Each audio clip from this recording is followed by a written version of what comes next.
NJ.com and the Heldridge Hotel.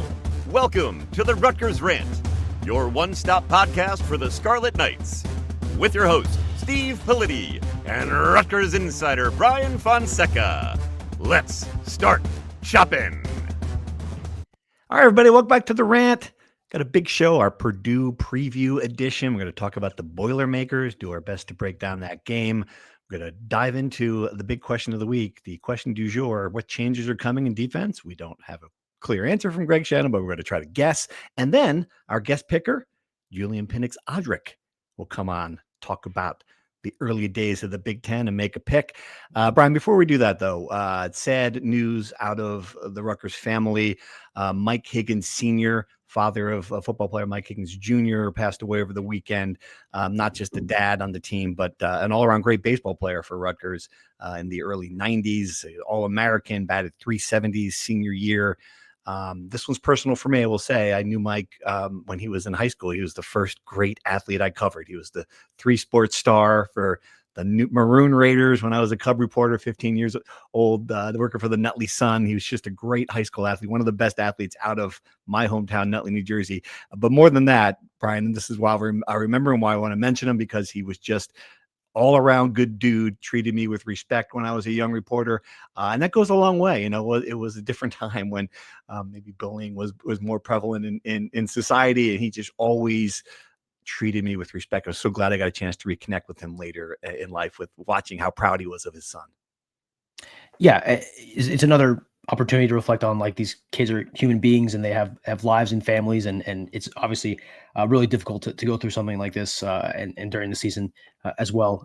What struck me was, yes, I didn't realize how great of a player Mike was, a baseball player. He was really young too. It's another thing that struck me with the news. 54, way too young, obviously. So yeah, condolences obviously to Mike Higgins and his family for the loss. Yeah, and it is. You mentioned that all this is happening over the weekend after you lose a tough game to Oregon, and you have to deal with this. I know the funeral is this week, so just a lot going on in the program. Again, my sympathies to the Higgins family from all of us. We're thinking about Mike and thinking about you. All right, let's talk. Let's do the business of the podcast and talk some football. Purdue coming up on the schedule. This is kind of have to win it if this season is going to take any turnaround whatsoever. The big question, defensive changes, Brian, you asked the question to Greg Schiano. Were you expecting an answer? Were you hoping for an answer? Because you really didn't get an answer. Right. So Chris Eisman asked him if there were any changes, and Greg, to his credit, revealed that there were changes: personnel on the field, personnel off the field, who's doing what, and what is being done. So essentially every form of change possible he listed. He gave zero specifics. I tried to press him on whether he'll be doing the play calling, which to me is the only logical major shift that will make any real difference, right? Is changing whether it's Rob Smith to him or Zach Sparber or anyone else. And he did not bite. Greg was in no mood to share any details. Though he did say that they pushed the presser back from Monday to Tuesday, and they will do so the rest of the year, in part because he wanted to implement these changes and work through all of that. We will see on Saturday, but you tell me, Steve, I don't think I'm crazy here to think that I would be surprised if Greg isn't calling plays, because that is the only logical change that they could do at this point in the season, aside from changing who is playing, on the field. Right. Yeah, I think that's exactly what you're right. 100%. But I also think that, if the fact he moved the press conference this week, Sunday and Monday are big game planning, get the plan ready in place. I have to imagine that that's really where his bigger impact's going to be. He's going to be deeply involved in that. It's a much different opponent than they've faced in the last two, compared to how you prepare for an Oregon versus how you prepare for Purdue. Obviously, different teams, a different strategy. I think that's my theory, at least, as to why the press conference move, why he wanted Monday, behind the scenes, because they're looking at this. This is more than just what are you going to do big picture here. It's what are you doing for this game? Like, how are you going to, what's the strategy here to stop Purdue? What wrinkles can you put in this defense? And anything you do at this stage of the season, Brand's a Band-Aid. It's not like you're going to be able to change personnel significantly, not like you're going to be able to change the scheme significantly. You just got to figure out how to win this one game. So that's my guess, is that he will definitely call plays, but the first 2 days of the week where he can make his bigger impact. Right. And to your point earlier, like this is a must win, right? As much as a game can be at this point in the season where you're trying to make a bowl game, it's the start of a defining stretch where they started the Big Ten play in a defining stretch of how high they can go this season. And now this next 3 games will determine A, whether they'll make a bowl game, and B, if things go sideways, how sideways they can go. You have to beat Purdue because Purdue is the worst team in the Big Ten. It looked like that would be UCLA until they turned into the second coming of, the greatest show on turf or whatever they are. And you have a chance here to recover defensively, because I've been looking at Purdue's numbers and they are awful. In 6 games against FBS opponents, they have 14 turnovers. That's 2.5 per game, roughly. Yeah. They throw 9 interceptions in 6 games. Their quarterback is doubtful. Their starting quarterback. That's what Barry Odom said on Monday. If his backup comes in, he's more of an athletic guy, but he's not going to turn the ball over any less. So this is an opportunity for the Rutgers defense to take a step forward and enter this important stretch feeling good. But if you don't turn it around against Purdue, I don't care who's calling plays, who is playing. There's no real solution to this defense. Right. And this is and you're right about that. This is the first time Rutgers is playing a team that it's more talented than. Certainly you could have said that. I think it was even against Iowa. I don't know, I'd still give the edge. I think they were more talented than Minnesota, but you could say it's even. They were underdogs in the game on the road. This is the first time they're more talented. The Purdue numbers are just are bad. I mean, they're 13 straight losses in the Big Ten dating back to the season finale in 2023, which is funny because they beat Indiana in that game. It's like things have changed in college football since then. 3-19 in their last 22 Big Ten games. It's funny. They were in the Cheez-It Bowl in 2022. So it's not like so far that, they were 6-3 that year in the Big Ten. So it's not so far removed from the fact that they were a decent program at one point. That has changed completely. They are the worst team in the Big Ten. I don't think there's really any debate about that. And if you lose to the worst team in the Big Ten, guess what? that would make you the worst team in the Big Ten. I think those are the stakes here. That's why this game's so important. Yeah, Purdue's a bit of a strange program, right? Where 6 or 7 years ago they upset Ohio State and end their season, and they reached some pretty high peaks with Jeff Brom before he went to Louisville, and he's doing a great job there. So yeah, they've really bounced up and down between the worst in the Big Ten, where the Chris Ash year, where he won 3 Big Ten games, they somehow lost at Rutgers, to going the next year beating Ohio State, going to the Cheez-Its Bowl, and now they stink again. Wild swings, but yes, this is the worst team roster wise in the Big Ten.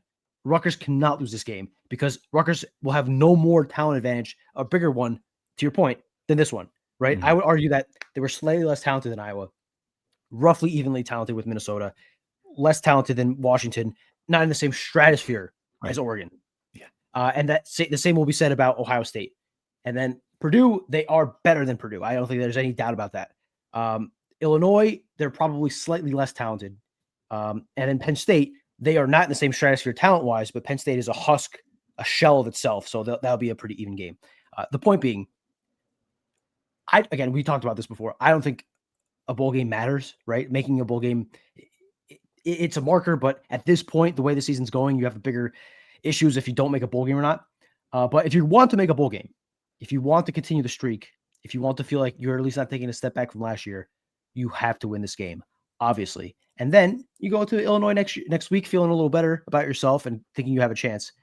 If you lose this game, I worry about – I know we talked about the season derailing last year, and it ended up not derailing.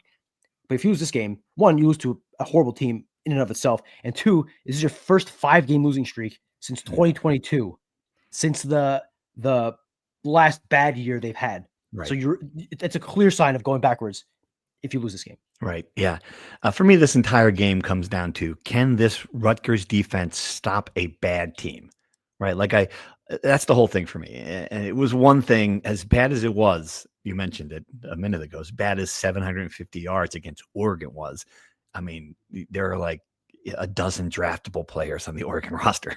It's like, okay, all right, you were not going to win that game. You were not going to stop them in that game. Washington, again, another really good, talented quarterback, good, talented team. Purdue, even matchups. Now you've got a bad team. Like, all right, so is this defense capable of stopping anybody? Essentially, they haven't stopped really since they played Norfolk State and Miami, Ohio. They haven't shown any capability of stopping someone, and I guess that's what we're going to find out, right? And to complicate it even further, it looks like there's going to be a backup quarterback. So you've got the bad team's backup quarterback, Ryan Brown, the starter. Did practice, I saw, which is interesting. He's doubtful. So I wouldn't completely rule him out, but it looks like Malaki Singleton's going to step in. So this seems like more head coach tomfoolery here, where he's saying that the guy's doubtful. Mm-hmm. On Monday, he's saying Odom tomfoolery. Yes, Barry Odom tomfoolery. He's saying on Monday, as of today, he's doubtful, which I guess if he plays Saturday, he can say, well, on Monday, he was doubtful. Yeah. On Saturday, he was good to go. They have an open practice window that reporters are allowed to talk about. And apparently he was throwing. The injury is to his non-throwing shoulder. So I'm not sure how much of, a question that will be if a guy could play or not on that. I wouldn't be surprised if he plays. I wouldn't be surprised if he didn't. Whoever's the quarterback, Purdue throws the ball a ton. Mm-hmm. I think a lot of that is because they are losing in a majority of these games and they have to play catch up, and that's why they throw the ball a ton. But they throw the ball a ton nonetheless. That's obviously not great for a Rutgers secondary, particularly in the safeties that have struggled significantly this year.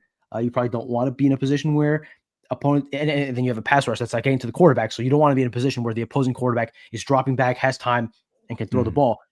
So I guess if you ask me today who's going to be the starter, I'm assuming Brown is going to play. Like, I just don't. This seems like mind games more than anything. But if it's the backup, he's played in a few snaps in the previous games. He's more of a mobile guy. Either way, I think this is the one game. If Rutgers is going to stop anybody, to your point, it's got to be this game. Yeah, and in some ways, the backup it's like good news, bad news. I mean, the backup doesn't look good. Singleton was 11 of 20 for 187 yards, a couple of big passes, and an interception and a lost fumble with 20-yard rushings and 10 carries against Northwestern. This is all in the second half when they're playing catch up, as you mentioned. I don't know. Sometimes a backup quarterback sparks you. It gets Rutgers history. They hear backup quarterbacks, and fans who've been around for a while can, rattle off a list of them that you think, oh, good, we're not playing the starter, we're playing a backup, and it comes in there, and in some historic fashions, West Virginia, Louisville, some games over the years where the backup has been pretty spectacular. One game of their college careers. So I don't know how much it matters. Rutgers, there's the fundamental things that Rutgers didn't do against Oregon. And I know you're saying, oh, well, it's Oregon, they're really good. But, again, we come back to it a lot. Like just the arguments they were having in the secondary, setting the edge on defense, some very basic running plays. We're not talking about when Oregon lines up and has a reverse flea flicker to an open receiver, like, okay, well, what are you going to do there? We're talking about some off-tackle runs that went for like 65 yards. It's just the stuff that all right, so is that going to happen again? Is that a symptom of playing a really good team that blocks well like Oregon, or is it just, the fundamentals on this defense are completely missing? I think we'll have a better answer to that question after this game. Yeah, I don't think the fundamentals matter as much in a game against Oregon, where they will determine how much you'll lose by and how many yards you'll give up and not whether you will give them up. Mm-hmm. Whereas against a team like Purdue, they could determine whether you win or lose, right? So completely agree. Like this will be a very telling game. Purdue is like decent offensively. They put up points. They put up 27 points on Illinois, which is not a great defense this year compared to last year, but still Illinois. They put up 30 points on Notre Dame, whose defense is coordinated by a very familiar face in Chris Ash. Which, so again, I don't know if that's a positive for Purdue or a really bad sign for Chris Ash. They put up 17 on USC and 20 on Minnesota. And yes, they got shut out by Northwestern, but Northwestern has a really good defense and they held Oregon to a respectable number. Right. So I think Purdue will put up points, right? One, because they're decent, and two, because they're playing the Rutgers defense. It's just a matter of, can the Rutgers defense do enough to slow them down? And two, we haven't really even talked about this. Rutgers offense had its worst game of the season against Oregon. Some of that is, or a lot of that is because Oregon is just that good, where Rutgers receivers had no space. They created no separation. And then the offensive line could not contain the Oregon front.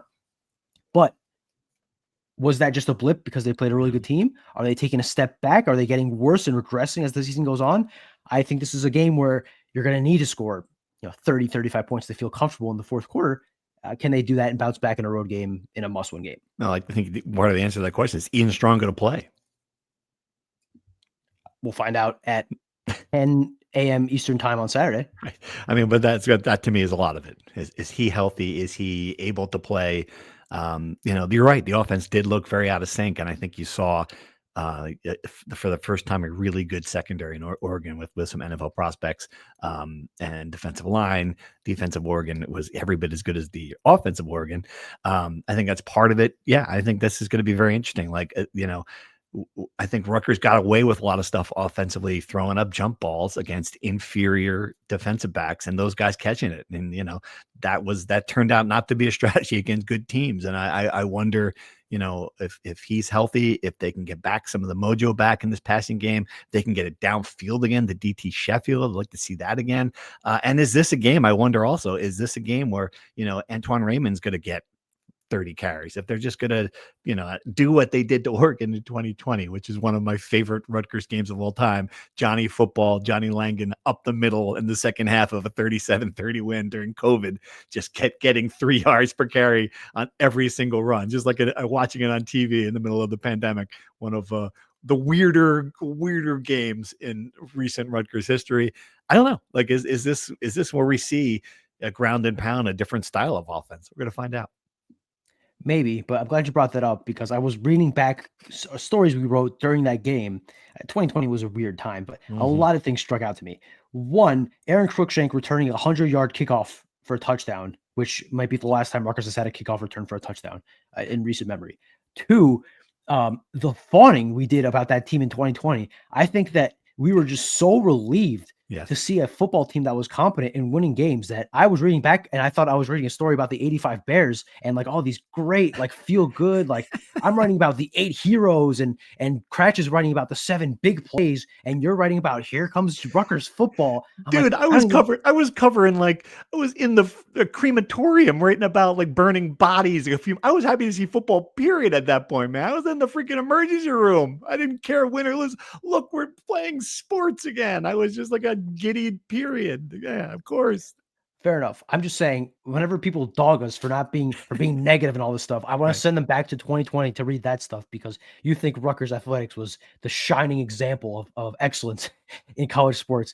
And I guess the other thing that this is tangentially related, but I always forget like how fun that offense was with Sean Gleason, just kind of doing circus stuff. Yes. Again, I don't expect Rutgers to ever do that again. But I think there's some, things really go off the rails and you're trying to pull off a major upset against Ohio State to save your season. Maybe throw out a little, double reverse flea flicker or whatever stuff Sean Gleason was cooking up. I think that would be fun at least. Maybe it won't work, but it'll be fun. I 100%. Yes, we forget he things went south on him pretty quickly, Sean Gleason, because he didn't call it the way Greg wanted him to call it, and that was the first time offensive coordinator, any coordinator, was fired midseason by Greg Schiano. We thought we might have the second time this week. We speculated on our podcast. Rob Smith still employed, still on the staff. We don't know. I don't think it makes a lot of sense to fire defensive coordinator. We'll see. We'll see what the role is. I think we'll know pretty quickly if someone's buried in the headset on the sideline trying to make calls. But it certainly changes the game a lot. If Greg is now no longer focused on being a head coach, you're focused on being. He's done it before. It'll be interesting to see how that works out. All right. Any other thoughts on this game? Take a break here. Bring in our special guest. JPO in the house, Rutgers Radio, the second person we've dragged out of the Rutgers radio booth. Teal, you're next, because Fooch won't do it. And that's disappointing. Like I thought we'd get Fooch in this week. He's like, do it later in the season. Do it later in the season. Come on, Fooch, man, we need you now. Okay, fine. If you don't need us, got plenty of chances. I brought this up before, but Fooch has told me constantly that he falls asleep to our podcast. Right. I just think if he heard himself on an episode, he would jolt awake from what the hell is this? It would be like Inception. It'd be like the third, like it would. You see that movie, Inception? Okay, understood. But it's not even along with the strange feeling of hearing your own voice. It's like we are calm. We talk like we're reading from a book, and we're like your Mr. Rogers, like a friendly. Right. And Fooch is a bull in a china shop. He would, Absolutely. He would get everyone. Well, you'd finish watching that episode and you want to drive a car 200 miles per hour because Fooch just has that effect. Maybe it's just me, but he has that effect that he just gets you all all riled up. He'd have some dumb take on here like Pele is better than Cristiano Ronaldo, which we've been arguing for 3 years now. And I don't want to. I think it would be actually a benefit to our Rutgers Rant audience that we didn't bring that argument onto the air. Now you mention it. Yeah, that'd be the first question we'll ask JPO: who's better, Pele or like what? All right, who? All right, we'll take a break. We'll bring in JPO, make some picks for this game. Hang on. All right, we are back with JPO. Sir, thank you for joining us. No problem at all, man. No problem at all. It's good to be here, man. You guys have a good time on this pod. We try to. I gotta tell you, I love listening to the broadcast. The few games I don't get to go on when I'm home and I'm out on the road, I listen to it.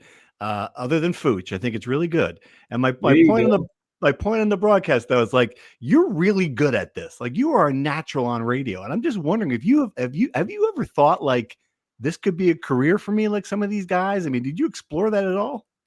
Man, one, I appreciate that. Two, you know what I mean? Fucci does what he can, you know. Nah, that's my guy. No, I honestly, I majored in communications at Rutgers. Yeah. I did like a broadcasting like boot camp, I think, as a kid at one point. But nah, man, you know, I think I just kept good relationships and, you know, kind of worked out that way. But no, I didn't think about it. You know, I don't like hearing my own voice. So it's kind of like it's tough to hear it back. And then when I hear it, I'm like, why did I say that? Why did I do that? But no, I do get compliments, so I always appreciate that. And I think in the age of social media, it's tough for me to like hold a camera in front of my face and talk to it. So, you know, but I think I do need to do a little bit more, but I appreciate that. I haven't heavily considered it. I have to listen to my own voice back every time we record these pods, so I empathize. Fooch is our number one fan, so if you don't want to listen back to this, he'll let you know exactly how you did. He claims that he falls asleep to our episodes, but he'll get wide awake when he hears your voice. I can only imagine. I guess you mentioned you studied communications. I also went to the communication school. We had Catherine Tappan on the show. She also did. And I asked her about Steve Miller. It seems like anybody who's walked through the halls of the communication school has had a class with Steve Miller. Did you have a class with Steve Miller? Do you have a Steve Miller experience or story? I do not have a Steve Miller story. Maybe I'm like the guys. Am I the first person that doesn't have a Steve Miller story? No, it's good. If you met Steve Miller, you know exactly who I'm talking about. I might have just he teaches Comm 101 and he runs the journalism department. Maybe you were on the other side of Yeah, no, I was probably on the other side. I think I've met Steve Miller before. I think you know who that'd be a good question for, Sebastian Joseph Day. Oh wow. And he was I think he was like a journalism concentration. Funny story. He was in my Comm 101 class. He sat in the front row, and it was impossible to miss him. One, because he was the biggest person there, even as a freshman, and two, he was very loud, very like a prominent personality. I'm sure you're shocked to hear that. Very loud, very smiley. You know what I mean? Very happy. Everybody loves Bash. Him and he would be in the first row. I remember specifically on Douglas campus. I was in the back row of my Comm 101 class. I probably wasn't supposed to be.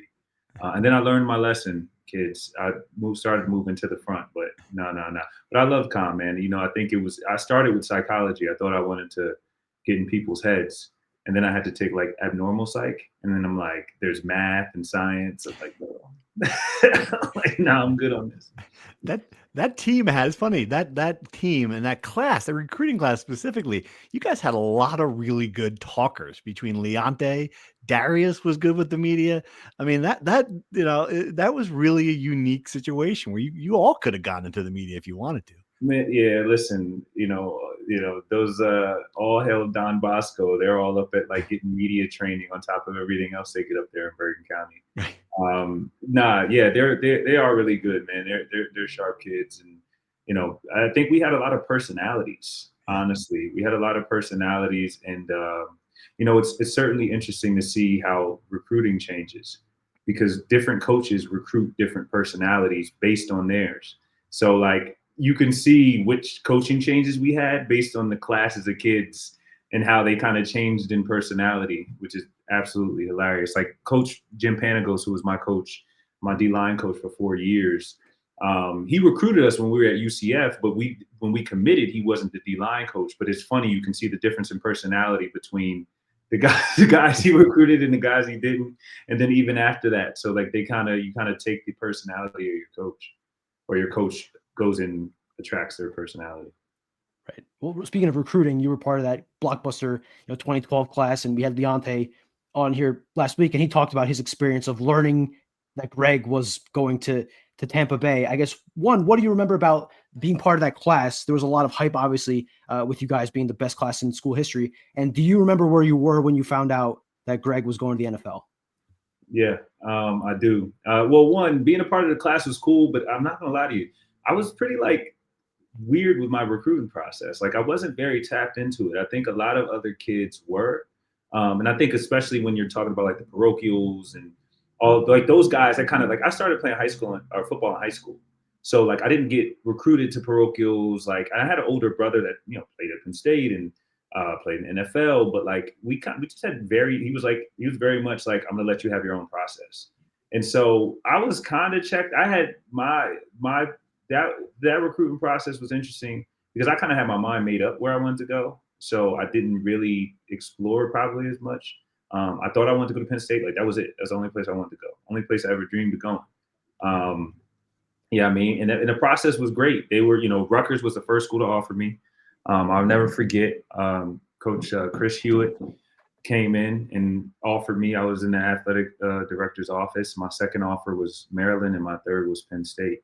And so from there, I was just kind of like, all right, guys, I wanted to be in the Northeast. So I'm like, I'm cool, but it was a good time, man. And you got added to Facebook groups and all different types of stuff, man. And so it's funny. I still have my Facebook and I'll go into messages and I'm like, there's people hitting me up. There's reporters hitting me up. There's like other recruits. Some of my old teammates were like, hey, man, what are you thinking? And I'm like, left them on red. I'm like, I didn't answer. And then you see like all the motivational guys, especially when Coach had left, it was like, we're going to stick, like Chris Muller, we're going to stick together, guys. And I'm like, oh, look at you guys being cute. I wasn't reading it.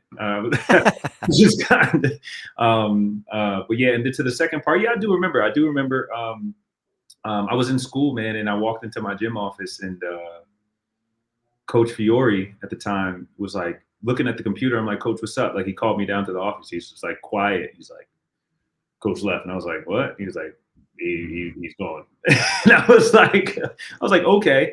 But not. And so that whole weekend, I was just talking to coaches, a few coaches came to the school. I was meeting with coaches till like 12 at night at my house. Like everybody just kind of blitzed. And I was like, all right, cool. And then the next weekend I went on an official to Syracuse because my girlfriend at the time went to go play soccer at Syracuse. So I'm like, okay. I was in love, I thought. And I'm like, I can go do that. I loved my Syracuse trip. And then the next weekend I was supposed to go on a visit to Michigan State. But then signing day was coming up. It was just it was there. I was talking internally with my parents and I was just like, you know what? I know what I want to do. I want to stay here. So I kind of just locked in there. But it was a crazy time. We're calling everybody. Nobody has answers. My recruiting coordinator was Jeff Hafley. So I call Hafley and I'm like, hey, what's going on? He's like, man, nobody knows what's going on.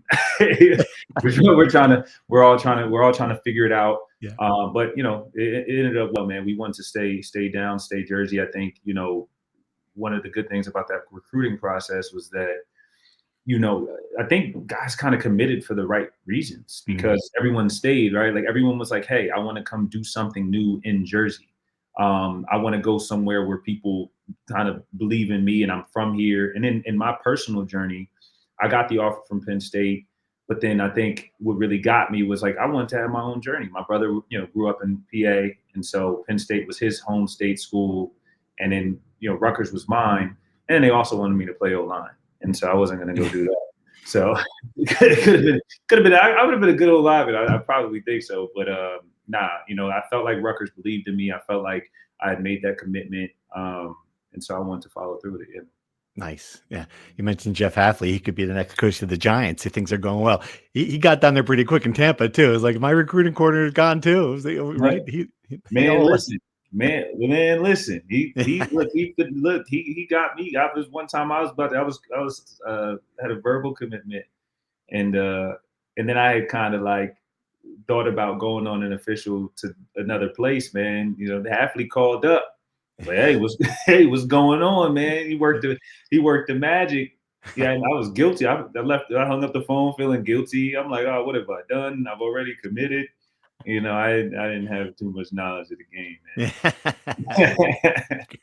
These coaches, man, they're sharks. They're the really good recruiters are speaking of psychology, abnormal psychology. They should study these college football recruiters because they just have a way of working it, right? Bro, it's insane. And I can't imagine doing it, man. It's I think I wouldn't have the patience for it, man, because you're dealing with 17-year-olds, 16-year-olds. Like, it's hard enough dealing with college kids. You're now, and then not only that, but you can't even really tell them about themselves. You just kind of got to big them up. And then you're talking to them in front of their parents, right? And so now you got to deal with the parents and the families.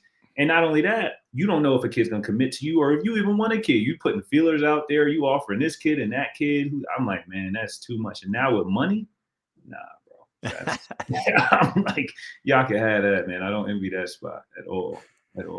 You came in right in the moment going into the Big Ten too. I'm curious, as the defensive lineman, what was the moment that you were like, holy shit, we're in the Big Ten? Was there a game when you're lining up against a team where you're like, whoa?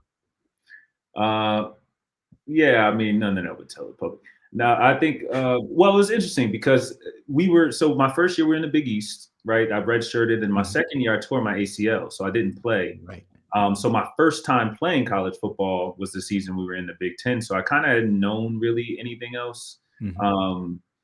But yeah, I mean, it was 100%. I mean, that's the first year in the Big Ten was the first year Ohio State won the national championship in the college football playoff era, right? So it was like they were ridiculously good. So you're playing a national champion, right? You go from the AAC, which again has a lot of good programs, a lot of good schools. Not saying anything about the AAC, but then you move to the Big Ten. You play the national champions and things like that. It was a little bit different. I think, I would probably say.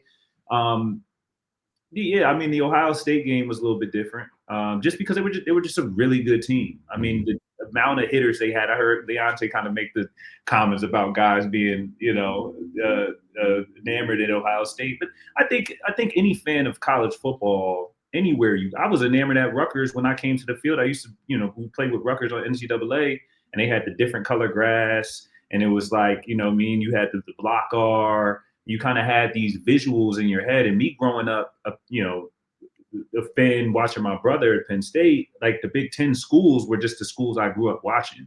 So when you go to, Columbus, if you go to wherever, if we go to Champaign or we're going to West Lafayette this weekend, right? Like those are places that you grew up watching. So yeah, some of those moments are like, oh, wow. Like as a fan of college football, you'd be a fan of going anywhere where there's history. So yeah, I would say, probably that game, just because of how efficient all of it was. I mean, that game I was going against Taylor Decker, right? It's like, bro, it's like it was just, I mean, it was really interesting way to do it. I mean, Chump. I mean, we gave our best shots. You didn't take any photos with Ezekiel Elliott, though, right? I wasn't taking photos. Well, at the time, my cousin Darius Slade was playing. He had just torn his Achilles. It was his freshman year at Ohio State. So I was looking forward to seeing him.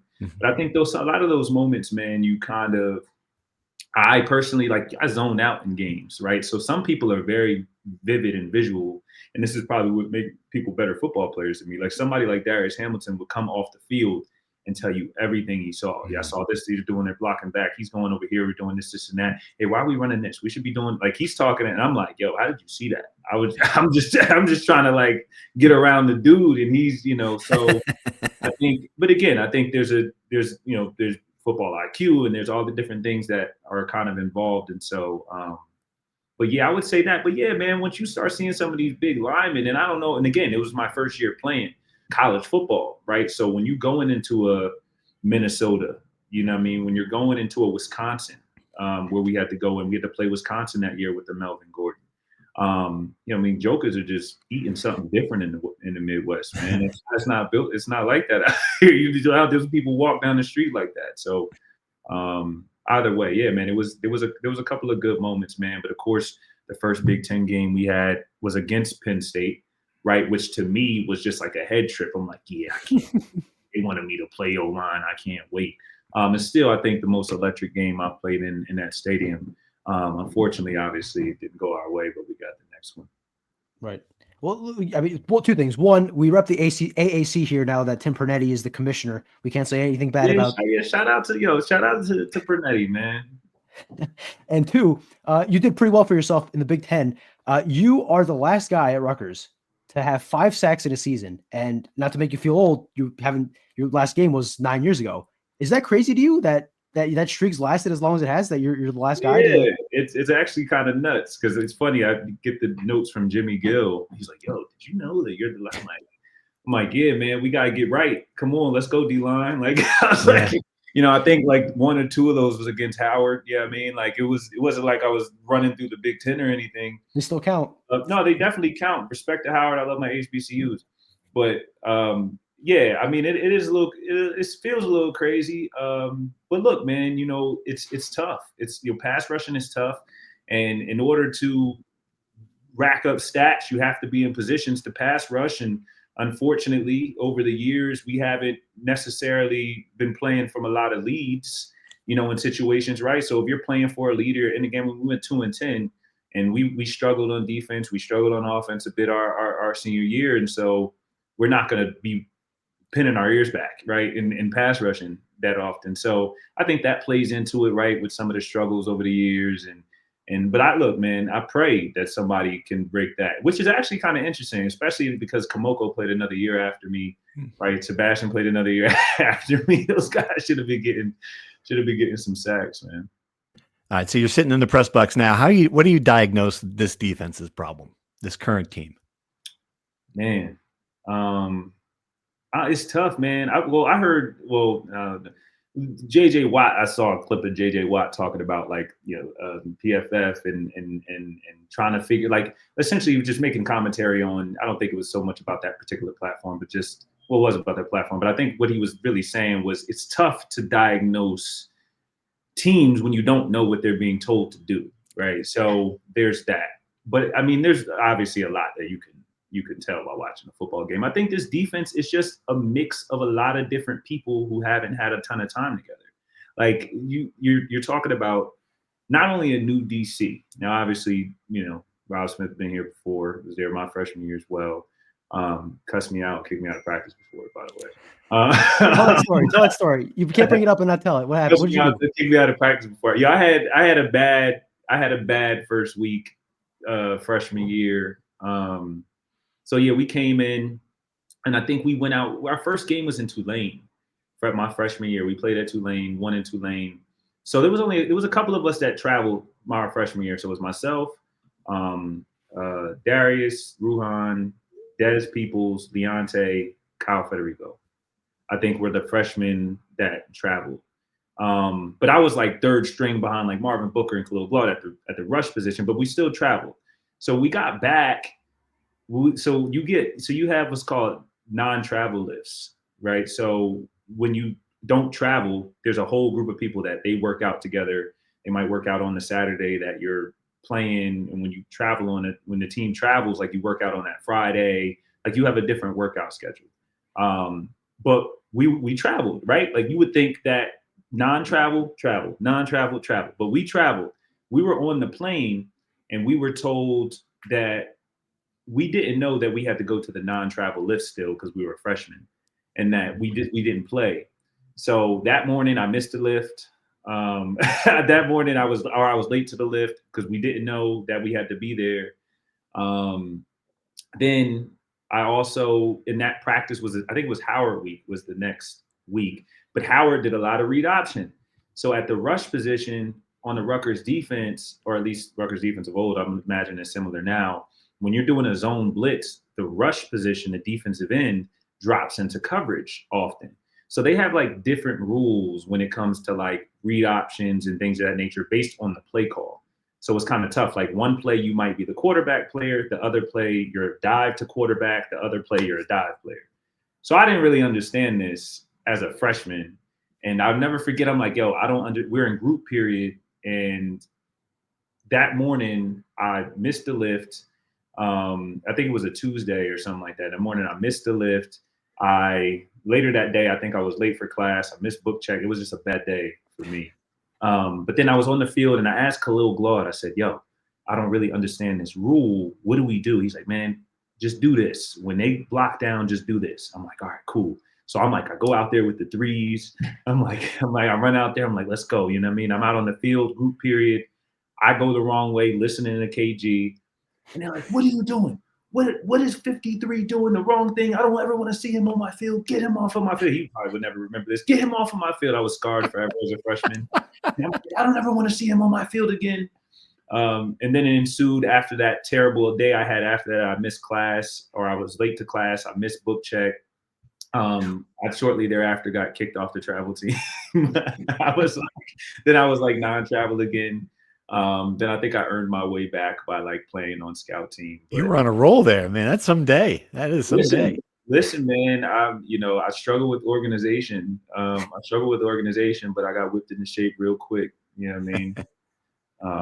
Rob probably does not remember that story because he's probably done that dozens of times, right? You're not probably the first. Listen, I'm definitely not the first one or the last one that's caught that wrath. But to finish answering your question, yeah, I think, look, you have Joe Harris-Simiak goes off, does his thing now at UMass, and obviously, great coach. And then you bring in, Rob Smith, and you have Zach Sparber, co-defensive coordinators now. Without being inside the room, how that's exactly split up, right, is going to be interesting, right? Like, how are they splitting responsibilities? Obviously, we know, Coach Smith was calling the plays and things of that nature. So, but obviously they're codes for a reason. So there's probably different talents they're bringing to that room.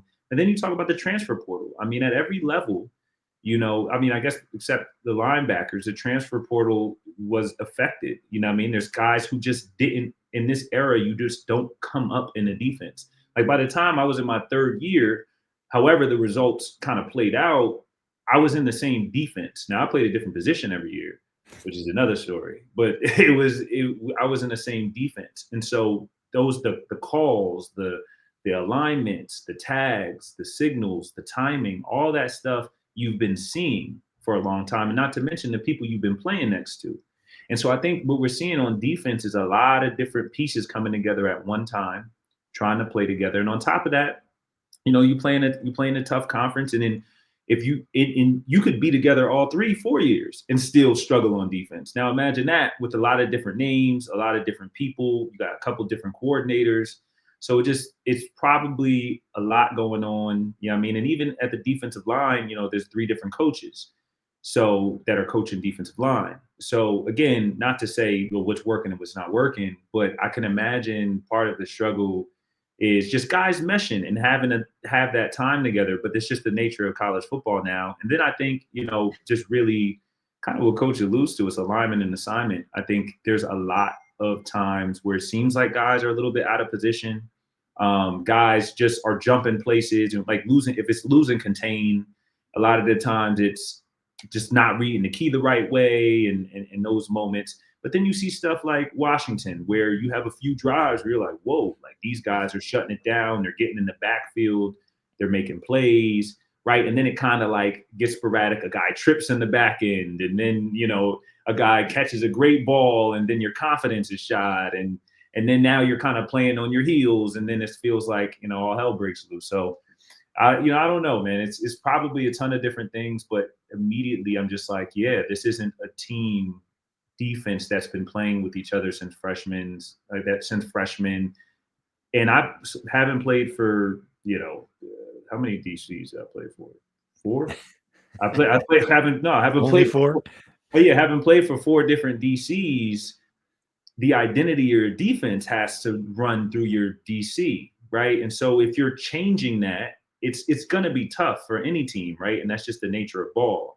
But I think that can be a piece of it too, right? So, this defense hasn't really found its identity yet.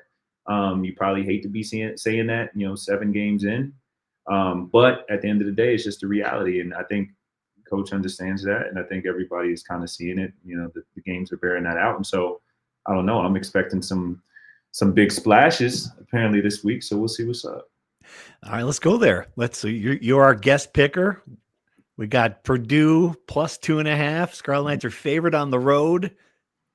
What do you think? What's your pick? What's my pick? Well, look, I still have some more film to watch. I got some more film to watch, some more stats to break down.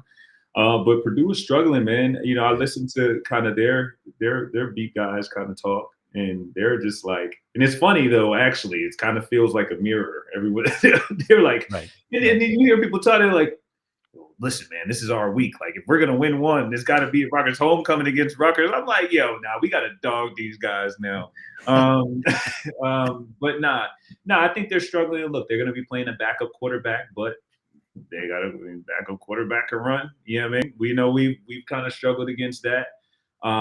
You know, their defense, you know, has been struggling. Yeah, I mean, people like, so I think after watching the Oregon tape, like, it's you know, as much as nobody wants to hear it, that's a tough game to judge, man. Like, it's just a tough game to judge.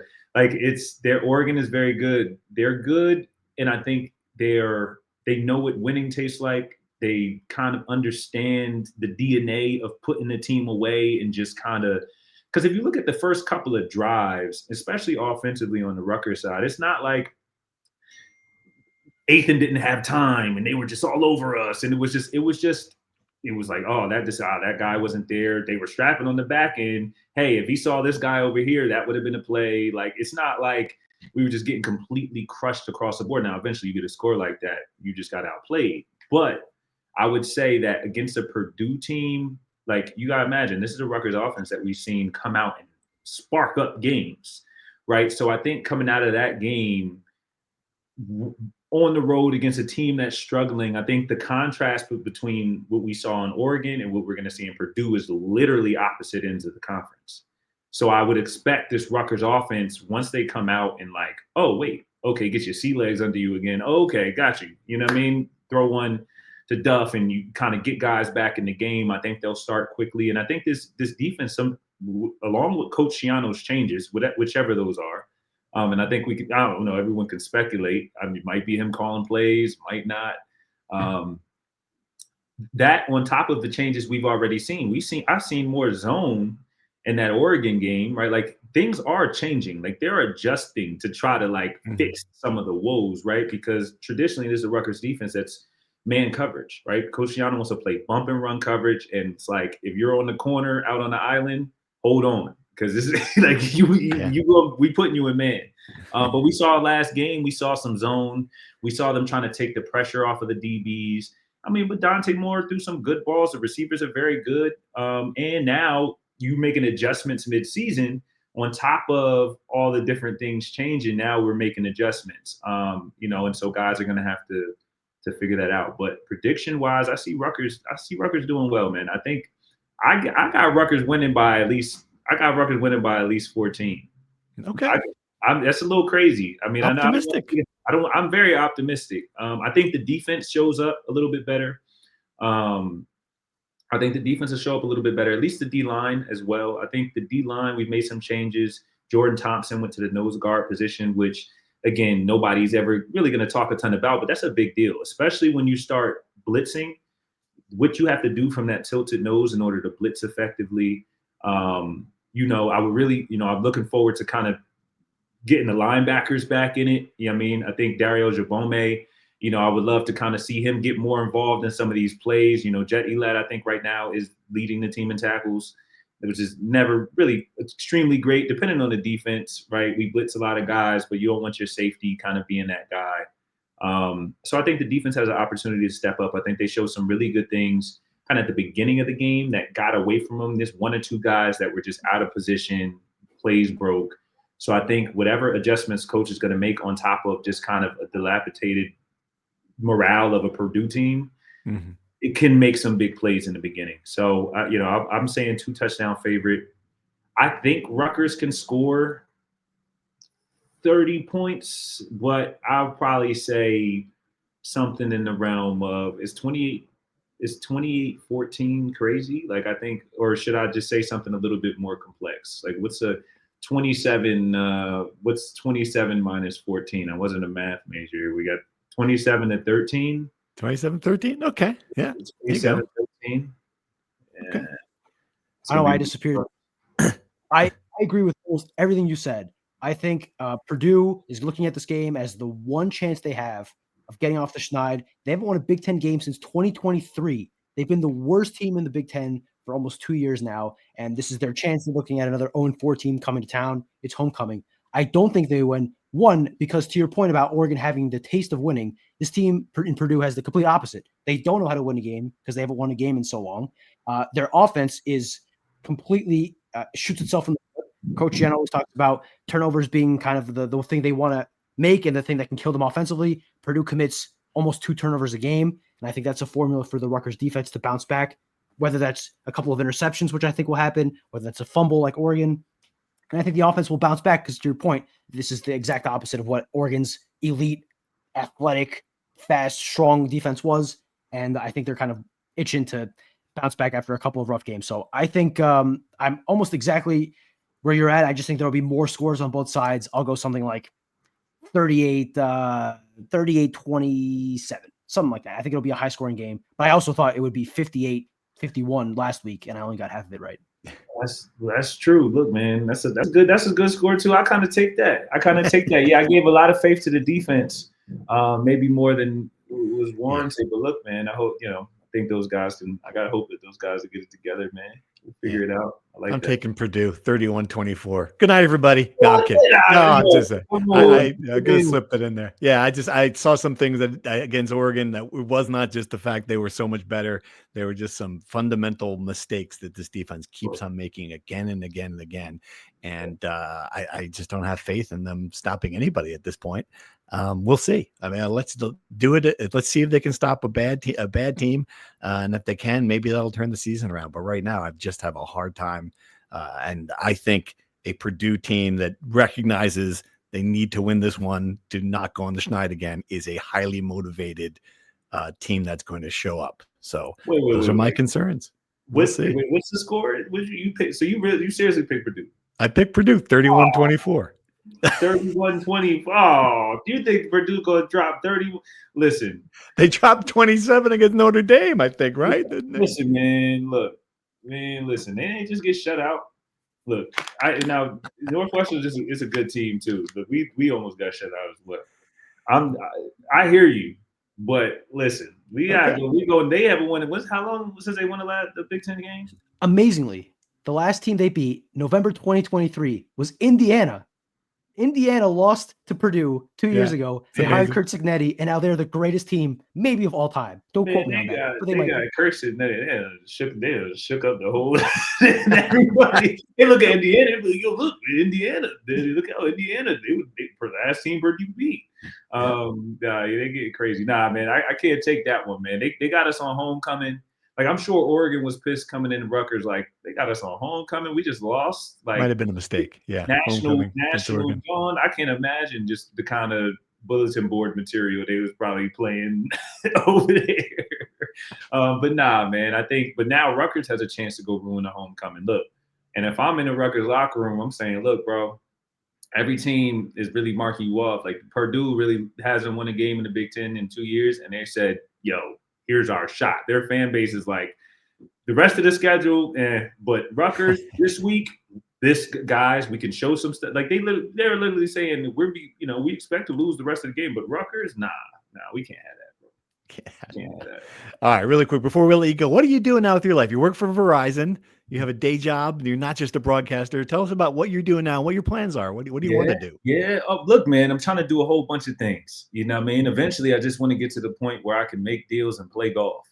That's my lofty goal. There you go. I'm a chief of staff, business ops at Verizon, supporting our CFO on the business side. So, man, I'm at the headquarters. I'm navigating that. Obviously, would love to try to figure out how to get closer to sports. Been talking to that team as well. Verizon sponsors everything, right? Like in sports. Yeah. So a lot of real interesting people there, man. But it's really been a good opportunity to kind of jump into the world of business on the corporate side, learn a ton, meet a ton of people, and do that. Also have an events page called Connect NJ, where we track. Honestly, Black-centric events in New Jersey, just because, again, trying to connect community, patronize different venues that we think have a lot of different potential, and then take disparate parts of entertainment and put them together. And what we find is that when you can continue to bring people into spaces to rub shoulders instead of clicking and sliding and liking and commenting all the time, right? Like you get more constructive conversation and interaction.